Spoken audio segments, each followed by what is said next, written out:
ಎಲ್ಲರಿಗೂ ನಮಸ್ಕಾರ. ರಾಯರ ಕಿಚನ್ಗೆ ಸ್ವಾಗತ. ಇವತ್ತು ನಾವು ನಮ್ಮ ಅಜ್ಜ ಅಜ್ಜಿಯಂದ್ರ ಕಾಲದಲ್ಲಿ ಮಾಡ್ತಾ ಇದ್ದಂತಹ ಒರಳುಕಲ್ಲು ಚಿತ್ರಾನ್ನವನ್ನು ಹೇಗೆ ಮಾಡೋದು ಅಂತ ನೋಡೋಣ. ತುಂಬಾ ರುಚಿಯಾಗಿರುತ್ತೆ. ತಪ್ಪದೆ ಟ್ರೈ ಮಾಡಿ. ಇದನ್ನು ಮಾಡಲಿಕ್ಕೆ ಮೊದಲಿಗೆ ಒಂದು ಕುಕ್ಕರನ್ನು ತಗೊಂಡು ಅದಕ್ಕೆ ಅಕ್ಕಿಯನ್ನು ಹಾಕ್ಕೊಂಡಿದ್ದೀನಿ.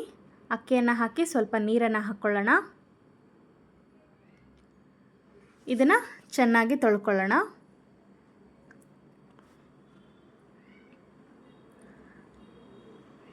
ತೊಳೆದು ನೀರನ್ನು ತಕ್ಕೊಂಡಿದ್ದೀನಿ. ಈಗ 1 ಗ್ಲಾಸ್ ಅಕ್ಕಿಗೆ 2 ಗ್ಲಾಸ್ ನೀರಾಗುವಷ್ಟು ನೀರನ್ನು ಹಾಕ್ಕೊಂಡಿದ್ದೀನಿ. ನೋಡಿ, ಈಗ 2 ಲೋಟ ಆಗುವಷ್ಟು ನೀರನ್ನು ಹಾಕ್ಕೊಂಡಿದ್ದೀನಿ. ಇದಕ್ಕೆ ಸ್ವಲ್ಪ ಉಪ್ಪನ್ನು ಹಾಕ್ಕೊಳ್ಳೋಣ. ಈಗ ಕುಕ್ಕರನ್ನು ಮುಚ್ಚಿ 3 ವಿಷಲ್ ತೆಗೆಸ್ಕೊಂಡು ಬರೋಣ. ನಿಮಗೆ ಸ್ವಲ್ಪ ಮೆತ್ತಗೆ ಬೇಕು ಅಂದರೆ ಮೆತ್ತಗೆ ಮಾಡ್ಕೊಳ್ಳಿ. ಇಲ್ಲ ಉದುರುದ್ರವಾಗೆ ನಿಮ್ಗೆ ಇಷ್ಟ ಆಗುತ್ತೆ ಅಂದರೆ ಸ್ವಲ್ಪ ನೀರನ್ನು ಕಮ್ಮಿ ಇಟ್ಕೊಳ್ಳಿ, ಉದುರುದ್ರವಾಗುತ್ತೆ.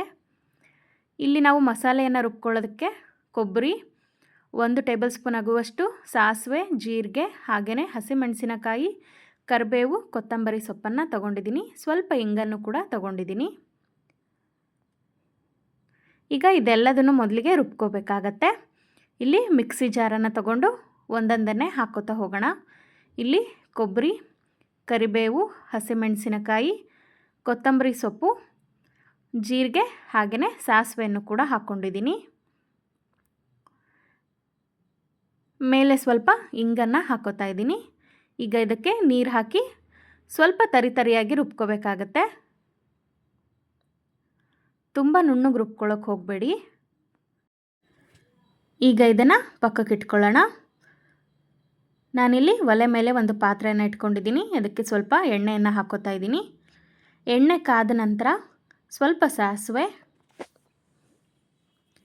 ಹಾಗೆಯೇ ಶೇಂಗಾ ಬೀಜವನ್ನು ಹಾಕೋತಾ ಇದ್ದೀನಿ. ಶೇಂಗಾ ಸ್ವಲ್ಪ ಕೆಂಪಾಗೋವರೆಗೂ ಫ್ರೈ ಮಾಡ್ಕೋಬೇಕಾಗತ್ತೆ.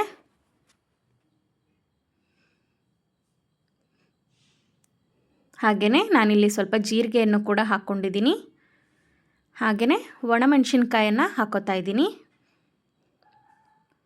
ಹಾಕಿ ಮತ್ತೆ ಸ್ವಲ್ಪ ಫ್ರೈ ಮಾಡ್ಕೊಳ್ಳೋಣ. ಈಗ ಇದಕ್ಕೆ ಕರಿಬೇವನ್ನು ಹಾಕೋತಾ ಇದ್ದೀನಿ.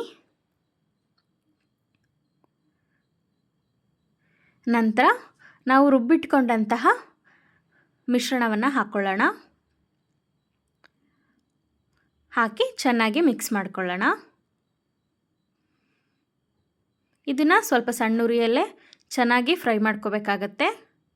ಸ್ವಲ್ಪ ಹಸಿ ವಾಸನೆ ಎಲ್ಲ ಹೋಗಿ ಎಣ್ಣೆ ಬಿಡೋವರೆಗೂ ಇದನ್ನು ಫ್ರೈ ಮಾಡ್ಕೋಬೇಕು. ಈಗ ನಾನಿಲ್ಲಿ ಸ್ವಲ್ಪ ಅರಿಶಿಣವನ್ನು ಕೂಡ ಹಾಕ್ಕೊಂಡಿದ್ದೀನಿ. ಹಾಕಿ ಮತ್ತೆ ಚೆನ್ನಾಗಿ ಮಿಕ್ಸ್ ಮಾಡ್ಕೋತಾ ಇದ್ದೀನಿ.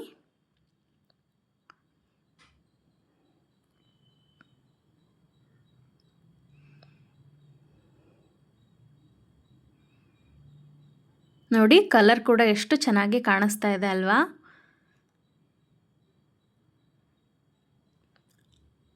ನೋಡಿ, ಹೀಗೆ ಮಧ್ಯೆ ಮಧ್ಯೆ ಸ್ವಲ್ಪ ಕೈ ಆಡ್ತಾನೆ ಇರಿ. ಹಾಗೆಯೇ ಇದಕ್ಕೆ ಸ್ವಲ್ಪ ಹುಣಸೆ ಹಣ್ಣಿನ ರಸವನ್ನು ಹಾಕ್ಕೊಳ್ಳೋಣ.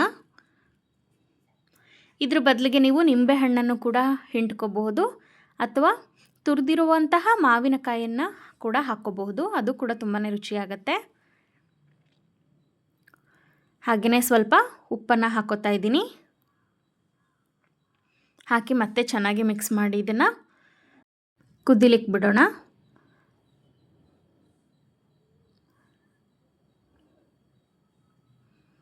ನೋಡಿ, ಚೆನ್ನಾಗಿ ಮಿಕ್ಸ್ ಮಾಡ್ಕೊಂಡಿದ್ದೀನಿ. 1-2 ನಿಮಿಷ ಆಗ್ತಿದ್ದಂಗೆ ನೋಡಿ ಎಷ್ಟು ಚೆನ್ನಾಗಿ ಮೇಲೆ ಸ್ವಲ್ಪ ಎಣ್ಣೆ ಎಲ್ಲ ಬಿಟ್ಕೊಂಡಿದೆ. ಇಷ್ಟಾದರೆ ಸಾಕಾಗುತ್ತೆ. ಈಗ ನಾವಿದಕ್ಕೆ ಮಾಡಿಟ್ಕೊಂಡಂತಹ ಅನ್ನವನ್ನು ಹಾಕ್ಕೊಳ್ಳೋಣ. ಒಲೆಯನ್ನು ಆಫ್ ಮಾಡಿಕೊಂಡು ಅನ್ನವನ್ನು ಸೇರಿಸ್ಕೊಳ್ಳಿ. ನೋಡಿ, ಚೆನ್ನಾಗಿ ಮಿಕ್ಸ್ ಮಾಡ್ಕೊಳ್ಳೋಣ.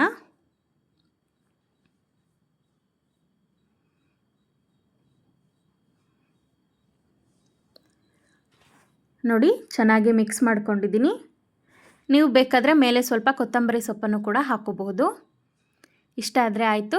ಒರಳುಕಲ್ಲು ಚಿತ್ರಾನ್ನ ತಯಾರಾಗಿದೆ. ರುಚಿಯಂತೂ ನೀವು ನಂಬಲ್ಲ, ತುಂಬಾ ರುಚಿಯಾಗಿರುತ್ತೆ. ತಪ್ಪದೆ ಒಂದು ಸಲ ಟ್ರೈ ಮಾಡಿ ನೋಡಿ. ಒಮ್ಮೆ ಮಾಡಿಕೊಂಡ್ರೆ ಮತ್ತೆ ಮತ್ತೆ ಮಾಡ್ಕೊಳ್ಳುವಷ್ಟು ಚೆನ್ನಾಗಿರುತ್ತೆ. ಹಾಗೆಯೇ ಬೆಳಗ್ಗೆ ಬ್ರೇಕ್ಫಾಸ್ಟಿಗೆ ಬೇಗನೆ ಆಗುವಂಥ ರೆಸಿಪಿ ಇದು. ಹಾಗೆಯೇ ಹಬ್ಬಗಳಲ್ಲಿ ಕೂಡ ಇದನ್ನು ಮಾಡ್ಕೋಬಹುದು. ತಪ್ಪದೆ ಟ್ರೈ ಮಾಡಿ. ಹೇಗೆ ಬಂದಿದೆ ಅಂತ ಕಮೆಂಟ್ ಸೆಕ್ಷನಲ್ಲಿ ತಿಳಿಸಿ. Thank you.